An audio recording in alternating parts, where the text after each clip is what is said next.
I like about Bitcoin. We first start off with the negative of what I do not like about Bitcoin. Before even that, we just add that this is not financial advice. I am not suggesting any type of financial directive. Just concepts. What I dislike and then like about Bitcoin. What I dislike about Bitcoin is there is the aspect of Bitcoin that has to do with speculation and curiosity. A lot of people right now are seeing Bitcoin jump up, and they've heard about it over the last few years, and they've seen it be at the highest point that it's ever been at, and therefore they throw in some money hoping to ride that curve upward and to the right. So, which is understandable, but that's a bit speculative, meaning you can't, if you look at the history of Bitcoin, you see that it moves up and down. But there is a trend of it moving upward and to the right. And I remember when Bitcoin was new, back in, well, new to me, I remember first being aware of it in 2013. It's been around, I think, since 2009. And had I put in $500 back then, I would have, let's just say, quite a bit more now. But anyway, so I don't like that. But I think that's just kind of part of the nature of the game, just like any market, that there is going to be the curiosity, the novelty, something new, and you're going to have a lot of people jumping in unwisely in order to try to get rich quick, or try to get their money in something that they think is going to solve problems for them. Anyway, so that's the other aspect that I don't like of it is with a positive comes a negative. And a positive I'll talk in a second is the blockchain technology works so that every transaction is, if you kind of imagine it like this, captured in a ledger. And so when one Bitcoin is transferred from one person to another person, there is not a new creation of Bitcoin. It goes away from one person and it is now in the possession of another person or entity. So that will have a positive aspect to it, which I'll talk about in a minute. But the negative side of that is that it's missing a key aspect of true money, decentralized money, which is that of a fancy term called fungibility. Fungibility is actually a pretty simple concept, and it's there mostly with cash, in the sense that a $5 bill, any denomination really, dollar bill that you hold. Remember, our parents told us when we were kids not to, the money can be kind of dirty, literally, the cash that we hold in our hands, because you don't know where it's been. It's been through the hands of many people, it's been touched, and it could have also been dirty in the sense of the transactions for which it was used. It may have been used to buy other things that may be unethical or illegal.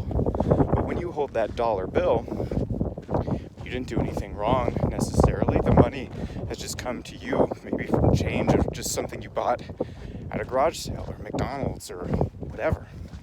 So Bitcoin lacks that because of the blockchain technology that keeps track of all of those things. And so because of that, it could be used at some point to say, okay, they track all these ways in which a particular amount of Bitcoin was used, and therefore the assets could be frozen if they were used in a way that is deemed illegitimate by banks, by governments, other entities. Not that somebody would necessarily be doing this, but they could have received it, and 5 transactions back, it was used for something against the law. So Bitcoin kind of lacks that like perfect fungibility, which even cash doesn't have that to some extent. Some cash does get confiscated because it was used in certain activities, illegal, unethical, both, or just deemed illegitimate by some type of entity or a government. Anyway, so Bitcoin has those negatives, but let me talk about what I like about Bitcoin. Number one, and I think this is the most important part of any sound money, and sound money system contributes to political freedom as well, is the fact that Bitcoin is inflation proof. There's only a certain amount of it. I believe it's 21 billion that will ever exist. And so therefore, it can serve, like gold or something else, possibly as a store of value. Because when there's a certain amount of it, one of the key attributes of money is scarcity. There has to be a limited supply of it, at least within an economy or a certain area. So lots of things can serve as money as long as there are some 5 attributes, characteristics that something has to have at the same time in order for it to be used as money. Scarcity, recognizability, divisibility, meaning to be able to divide up.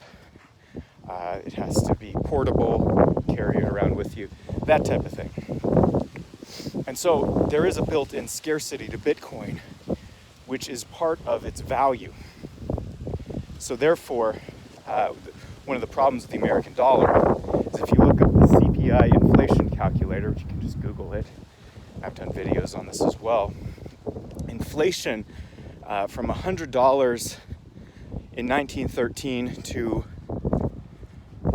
today, in 2021, at the current time, inflation has gone up about 2,500%. In other words, what you could have bought with $100 in 1913 would now take about $2,600 to buy today. And so subtracting out that 100, inflation has gone up over 2,500%. Now, what is inflation? Some people just think it's rising prices, but inflation is actually what's done to the money. And so inflation is the artificial increase of the money supply without the requisite increase of goods and services in the economy. Basically, whether digitally or literally, it's the printing of more money that is not represented by value in the economy. So it's a form of legalized counterfeiting that if an individual or a bank without government sanction does, is a crime. Fraud, counterfeit, theft, and rightfully so. However, banks have often been given special government privileges to take an action that otherwise would be considered theft and print in order to pay for government programs. It's happened throughout the teens and 20s. And then the government itself, with the creation of the Federal Reserve, can create, not only through just literal printing anymore, but digital printing, can create money out of thin air, which is a hidden tax that transfers the value of the money from the money that people hold, especially in savings, to government and politically connected elites. So what I like about Bitcoin is that it's inflation proof. You can't make more than a certain amount of it. And that's why I believe right now it has such a high dollar amount. Because, number two, I think Bitcoin can be a store of value because of that fact. Bitcoin may not become either a cryptocurrency. It may not become the norm that everybody uses it, like that you go pay for a haircut with it or something like that. But it may become similar to gold in that whatever the dollar amounts change and whatever amounts of money governments or banks print, there's only a limited amount of it, similar to gold. So it could be a store of value however much the market fluctuates. And I know people are suspicious of Bitcoin. I think there's a healthy suspicion of those things, especially when they're new. However, how we trade today is, in a way, very close to, if not already, digital currency. You buy something online, when you use a debit card or credit card online, you're already working kind of within that digital currency system, even if you're not using cryptocurrency. And so Bitcoin can act like a store of value, and it's inflation proof. And then number 3, I think this is the last one I can think of so far, Bitcoin is decentralized. There's nobody, and I know that's a kind of dime a dozen word that everybody says around this, but decentralization means that there's no particular entity, like a Bitcoin company, that is in charge of the system. There's no government, although governments and big companies are recognizing Bitcoin and starting to put in some of their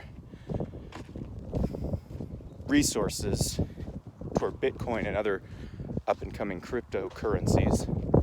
And so Bitcoin has the benefit of it where it's run kind of by the miners who originally got the Bitcoin out of this, this kind of complex computer scenario, right? Which I'm not going to get into, and I don't know if I totally understand myself, which it's, by the way, it's too late for Bitcoin mining, so a lot of people think they can get into that.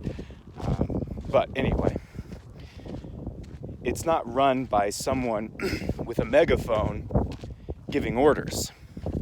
There's no particular board or person. It's a decentralized platform that's accessible just based on a couple ways of getting to Bitcoin, whether through an app or a wallet or a thumb drive that has a encrypted code on it, or some sort of storage kind of place for it in a secure server. So, you're not physically accessing it, I think that the purchase of something like this that is limited and decentralized allows people to step out of official money systems like the US dollar that, for example, has the weaknesses of centralization, of printing, a central bank that can print, that by that it is subject to inflation, and then the value is really controlled by centralized US government, rather than there being a separation between government and currency, and that would form kind of more of a natural market basis rather than making something money by government fiat. So there's some things, and Bitcoin's still pretty new. It's over 10 years old now, but not that many people have it yet. Only 70% of the world has the internet. I believe it's that number somewhere, but even less have cryptocurrency. There will continue to be updates and developments in these areas, but there's some reason to be positive about where these things are headed. Again, this is not financial advice, just thinking through some aspects of Bitcoin that seem to be positive trends of what I like, what I dislike, etc.